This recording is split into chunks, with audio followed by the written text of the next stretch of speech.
Relationships is what it's all about. And there's a lot of power in relationships if we utilize them correctly. Power for good, power for change, power for impact.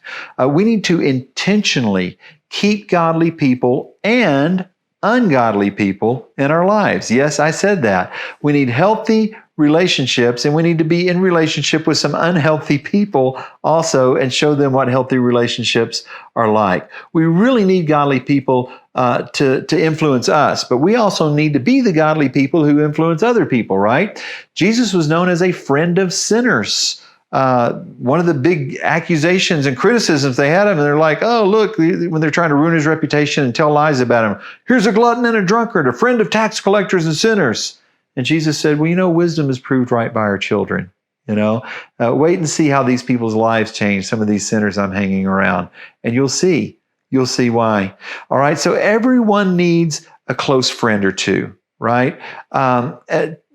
Ecclesiastes 4 says 2 are better than 1 because they have a good return for their labor. If either one of them falls down, the other one can help them up.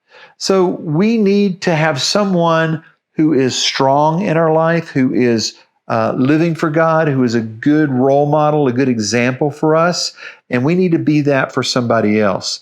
Now, in keeping ungodly people in our life, when Levi first became a disciple of Jesus, first thing he wanted to do was throw a banquet and invite all of his old friends, And if you've ever been to a party where there's a real mismatch, there's some like really religious people that don't do certain things, there's some really non-religious people that anything goes, the party gets interesting, right? Well, it did in that case too.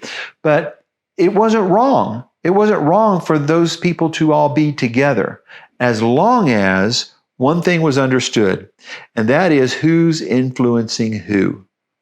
It is not wrong to hang out with sinful people unless they're the one influencing you. And at that point, we might need to cut ties, at least temporarily, until we can be the influencer, not the influenced. Okay? So, allowing ungodly people into our life, he says, you know that when we were pagans somehow or other, you were influenced and led astray to mute idols, 1 Corinthians 12 says. We don't want to be the ones influenced. We want to be the ones doing the influencing because we have a Christian worldview. Our hearts are right. Our attitudes are right. Our words are right.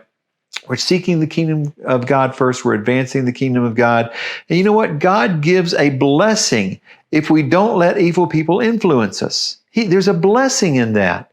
You say, where does it say that? Psalm 1, the very first psalm of all 150 of the psalms, the very first one says, blessed is the one who does not walk in step with the wicked, or stand in the way that sinners take, or sit in the company of mockers, but whose delight is in the law of the Lord, and who meditates on his law day and night. That person is like a tree planted by streams of water, which yields its fruit in season, and whose leaf does not wither.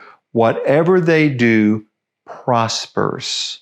God promises you a blessing if you will be that person who is completely absorbed with him and not influenced by all the people around you. Your mentoring group is designed to be mutually encouraging in this regard. No matter what your lesson for the day is in your mentoring group, whatever lesson you're studying, this is what needs to happen. We need to be looking out for each other's best interest. We need to be making sure that we are the influencers, not the influenced. We need to make sure that we are the salt and the light that is what Jesus talked about that we should be. Your mentoring group is designed to be a group of people close to God who influence each other through example, fellowship, encouragement, equipping, and training. And so this little exercise that we're going to do in conjunction with this lesson is called your FRAN list, F-R-A-N. It stands for this: friends, relatives, associates, and neighbors. These are the people in your field of influence, your sphere of influence. These are the people you interact with on a daily basis. And they know you're a disciple of Jesus. They're going to be watching you. They're looking at your example. Many of them won't say that, but they are. And you have the opportunity to influence these people. So as you start your friend list, write down every one of your friends, relatives, associates, and neighbors.